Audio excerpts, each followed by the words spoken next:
आज जो हमने चंडीगढ़ मेयर चुनाव में देखा वो सिर्फ एक असंवैधानिक या गैर कानूनी चीज ही नहीं थी, बल्कि राष्ट्रद्रोह था, देशद्रोह था। आज जो हमने फर्जीवाड़ा, जो गैर कानूनी काम, जो इलीगैलिटी चंडीगढ़ मेयर चुनाव में देखी है, उसे सिर्फ और सिर्फ राष्ट्रद्रोह कहा जा सकता है। आप सभी ये बात जानते हैं कि मेयर के चुनाव में 20 वोट इंडिया गठबंधन के पास थे और मात्र 16 वोट भारतीय जनता पार्टी के पास थे।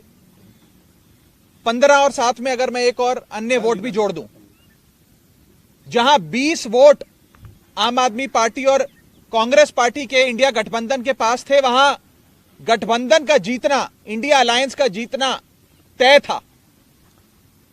और अपनी हार को सामने देख बीजेपी ने षड्यंत्र रचे।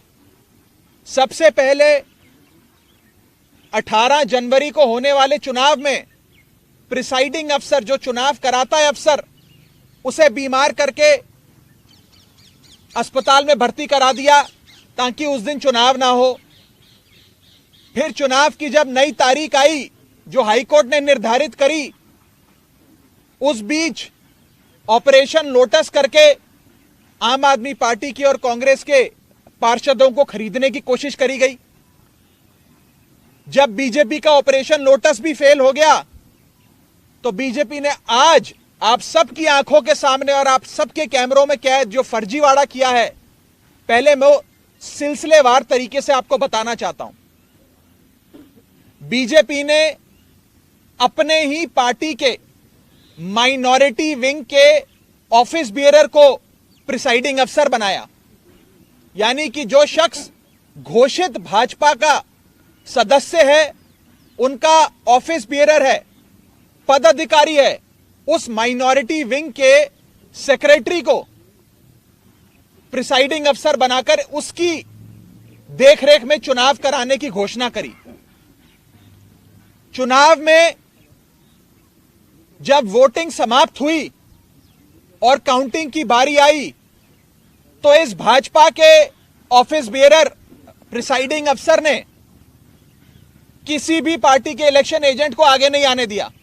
आप सब जानते हैं, आप सब चंडीगढ़ मेयर चुनाव देखते आए हैं, जब भी वोटों की गिनती होती है तो इलेक्शन एजेंट, तमाम पार्टियों के इलेक्शन एजेंट अपनी आंखों के सामने काउंटिंग टेबल पे खड़े होकर काउंटिंग करवाते हैं। लेकिन पहली बार इतिहास में देखा गया कि इलेक्शन एजेंट्स को दूर कर दिया गया, उन्हें टेबल के नजदीक नहीं आने दिया गया। और उसके बाद जो हुआ, आपने देखा कि कैसे भाजपा के इस पदाधिकारी ने, जो प्रिसाइडिंग अफसर था आज के चुनाव का, उसने अपने पेन से बैलेट पेपर पर इंक लगा लगाकर उस सारे बैलेट पेपर को इनवैलिड किया और फिर चुनावों की गिनती में, वोटिंग में, वोट काउंटिंग में उस एक एक बैलेट पेपर को इलीगल घोषित किया। पहली बार चंडीगढ़ मेयर चुनाव में कुल 36 वोटों में से 8 वोट इनवैलिड घोषित कर दिए गए। इतिहास में आज तक नहीं हुआ। आम आदमी पार्टी और कांग्रेस के गठबंधन को 20 वोट पड़ने थे, हमें 12 वोट पड़े और हमारे 8 वोट इनवैलिड घोषित कर दिए गए। और भाजपा का एक भी वोट इनवैलिड नहीं घोषित किया गया। भाजपा के और उनके कुल वोट 16 थे, उनको 16 वोट पड़े और आम आदमी पार्टी के 20 में से 8 वोटों को इनवैलिड यानी कि अवैध घोषित करके हमारे वोटों को घटाकर 12 कर दिया गया। साथियों, जब भी किसी भी वोट को अवैध घोषित किया जाता है या इनवैलिड करार दिया जाता है तो उस वोट को दोनों पार्टियों के काउंटिंग एजेंट को दिखाया जाता है अवैध घोषित करने से पहले। यह डमी बैलेट पेपर है, जो मैं आप सबके सामने लाया हूं। जब काउंटिंग के दौरान इस प्रकार के बैलेट पेपर को इलीगल घोषित किया जाता है तो प्रिसाइडिंग अफसर, अगर मान लीजिए मैं प्रिसाइडिंग अफसर हूं, तो मैं दोनों पार्टियों के इलेक्शन एजेंट को वो दिखाऊंगा बैलेट पेपर की, देख लीजिए यहां इनके निशान बाहर लगा हुआ है, ये इनवैलिड है, मैं इसे अवैध घोषित कर रहा हूं। ऐसे दोनों पार्टियों के इलेक्शन एजेंट को दिखाया जाता है और दिखाने के उपरांत उनकी सहमति से, और जो डीसी चुनाव हैं, जो डिप्टी कमिश्नर बैठे हैं, उनकी सहमति से इस वोट को अवैध घोषित किया जाता है। लेकिन आज ये नहीं हुआ।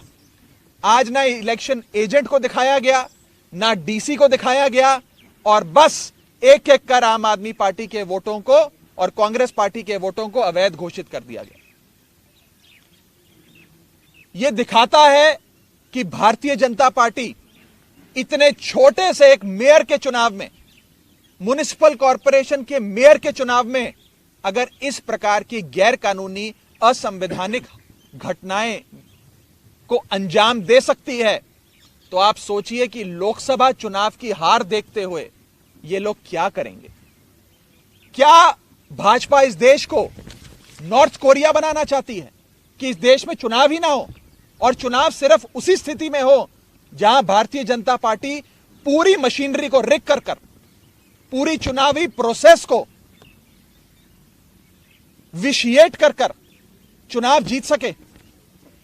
साथियों, मैं अनिल मसीह, जो भारतीय जनता पार्टी के माइनॉरिटी विंग के पदाधिकारी हैं और आज के प्रिसाइडिंग अफसर हैं, उनके खिलाफ कार्रवाई की मांग करता हूं। आपराधिक मामला दर्ज होना चाहिए और उनकी गिरफ्तारी होनी चाहिए। ऐसे लोग और ऐसी पार्टियां जो हमारे देश की लोकतंत्र की सरेआम हत्या कर रहे हैं, उन लोगों को बाहर रहने की कोई आवश्यकता नहीं है। उन लोगों की सही जगह जेल है, उन लोगों को जेल होनी चाहिए। और मैं एक और आपको फैक्ट बताना चाहता हूं। जब भी काउंटिंग के दौरान कोई भी इलेक्शन एजेंट पार्टी का ऑब्जेक्शन रेस करता है, तो उस ऑब्जेक्शन को डिप्टी कमिश्नर और वहां पर बैठे जो इलेक्शन ऑफिसर्स होते हैं उनसे सलाह मशवरा करके उसका हल किया जाता है।